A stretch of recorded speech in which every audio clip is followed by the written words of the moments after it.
Good day, ma'am.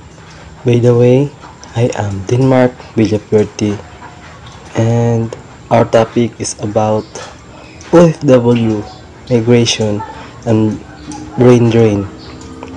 This report is analyzed the impact of OFW, migration, and brain drain on the Philippines, examining economic consequences and potential solutions.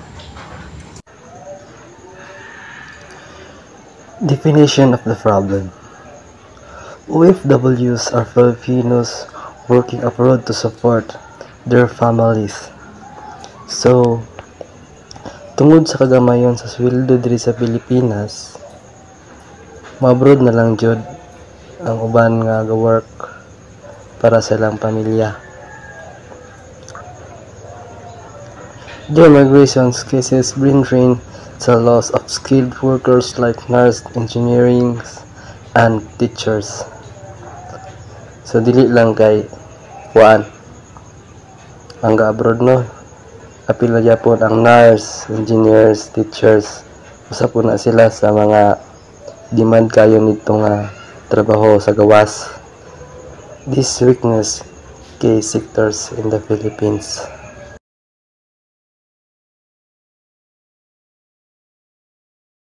Good day everyone, my name is Ralden Mercado. My part of our report is about data statistics. 1.9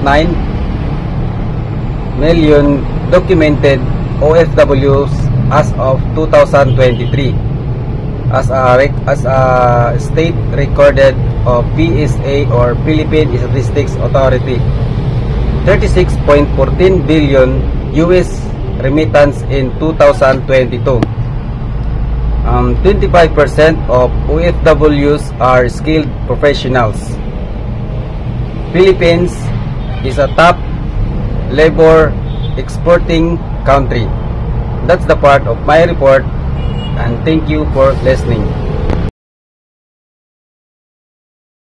My name is Rona Filorentino, and my topic is about the root causes of OFW migration and brain drain.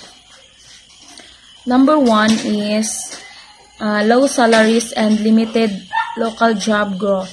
Example, mababang sahod, limitadong oportunidad sa trabaho, kawalan ng seguridad sa trabaho, at kakulangan ng mga oportunidad para sa pag-unlad. Example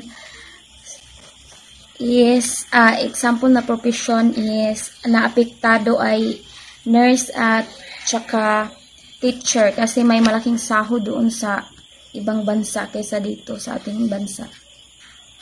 Number 2 is poor working conditions in health and education sectors. Example in health is sobrang trabaho at may mababang sahod and kakulangan ng kagamitan, like for example sa hospitals. And for education sectors is sobrang dami ng estudyante at kakulangan ng resources, like for example kakulangan ng classroom at kagamitan para sa mga mag-aaral. And number 3 is political instability and underfunding. Example is kawalan ng tatag ng politika, kulang sa pondo para sa edukasyon at kalusugan, corruption is the number 1 problem, at hindi pantay na pagtrato sa mga sambayan ng Pilipino. And 4, high global demand for Filipino workers. Example is pangangailangan sa mga bansang may kakulangan sa workforce, kakayahan ng mga Pilipino sa iba't ibang larangan, plus is mga programa at ahensya para sa recruitment.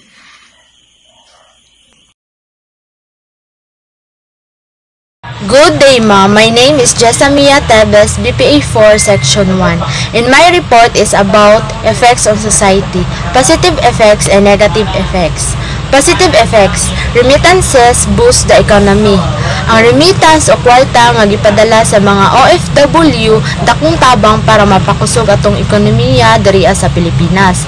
Number 2, improves quality of life for families. Ning improve ang kinabuhi sa ilang pamilya. For example, nakapalit og yuta, nakapabalay, nahatagan og maayong kaugmaon sa pagskwela ang ilang mga anak. So, we're talking about negative effect. Number 1, shortage of professionals. Kakulangon sa mga profesional diri sa Pilipinas kay tungod mas gipili nila nga magtrabaho abroad.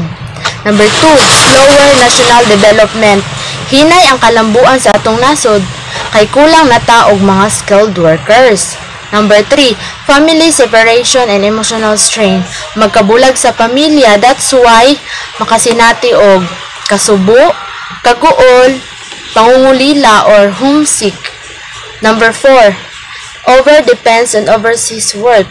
Nasayran nga sobra na ta ka-depend sa overseas jobs. Delikado kung muhinay o muno ang demand sa mga OFW sa laing nasod. So, that's all. Thank you. Hello everyone, I am Angela Igam and today I will report the government or private intervention. There are programs implemented by the government. The Department of Migrant Workers or DMW. It protects the right of overseas Filipino workers or OFWs. TESDA. It provides training to make workers more competitive. The Balik Scientist Program. It encourages scientists and professionals to return and help the Philippines. Reintegration programs. It assists returning OFWs in starting business or finding jobs. But these are not still enough to stop the brain drain. So our group proposed a group solution. Our proposed solution is the Stay and Succeed program. First, increase the salaries of nurses, teachers, and other professionals. Second, offer career incentives and scholarship for service programs to students. Third, support returning OFWs through business capital and local job referrals.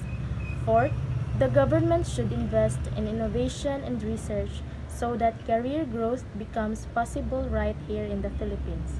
To be honest, there's nothing wrong with seeking work abroad, but hopefully, leaving the country won't need to be the only way to achieve success. Let's envision a Philippines that offers opportunities for its own people, where staying is a choice and not a lose.